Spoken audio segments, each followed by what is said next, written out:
Good afternoon, Jets Nation. Welcome to the Jude Jets Show. We got a whole lot of Jets news to talk about today, including one of our starting receivers getting placed on the COVID list, and who our starter is going to be Sunday, and a whole lot more. So without further ado, let's get it started. So it was announced that Mike White is going to be our starting quarterback Sunday against the Buffalo Bills, barring any setback. Zach Wilson was cleared to return to practice this week, but he's not 100%, and the Jets don't want to play him until he's 100%. I mean, that's definitely a smart move. I mean, if he's not 100% okay, he could potentially re-injure his PCL, and it could be a whole lot worse if he does so, and he could be out for an extended amount of time.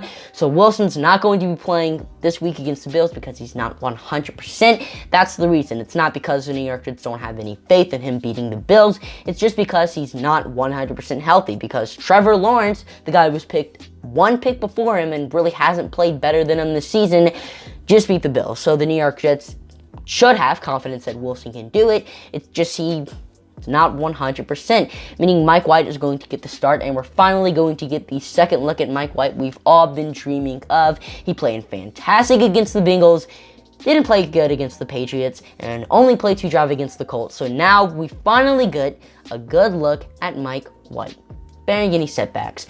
The New York Jets released Thomas Morstead yesterday. Morstead has been our punter since week 2. But now, since Braden Mann is healthy, we waved bye-bye to him because there's no point of having 2 punters on your roster.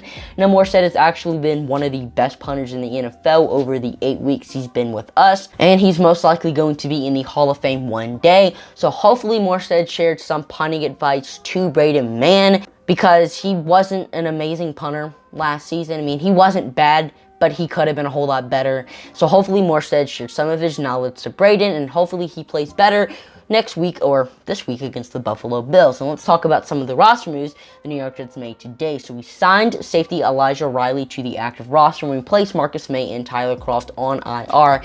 Reilly, who was a star at Army for 4 seasons, has mainly been a special teams player his entire career, only playing 4 defensive snaps over a 2-year career, and he's mainly been on the Eagles practice squad. Actually, ever since he's been in the NFL, he's been on the practice squad. Now let's talk about the big story of the day, the reason you clicked on the video: wide receiver Denzel Mims getting placed on the COVID list.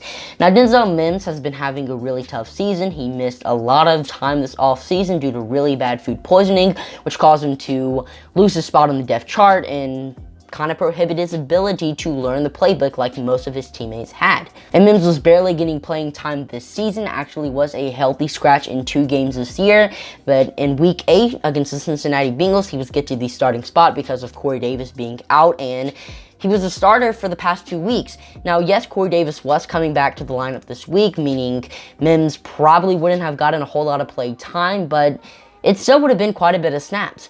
But because his play hasn't been amazing the past 2 weeks, and now he's going to be missing possibly the next 2 games, I just don't know how much playing time Mims is going to get whenever he returns, which looks like it's going to be week 12, depending on if Mims has COVID or if he was just exposed. But definitely got to feel for Denzel Mims, and he's either going to miss next week or the next 2 weeks. And that's all I got for you guys today. If you ended up enjoying the video, let me know by hitting the subscribe and like button. If you did enjoy the video and want to see more of my content, you can check me out on Instagram, Twitter, and TikTok. I'm your host, Jude, signing off for now. See you later. Peace.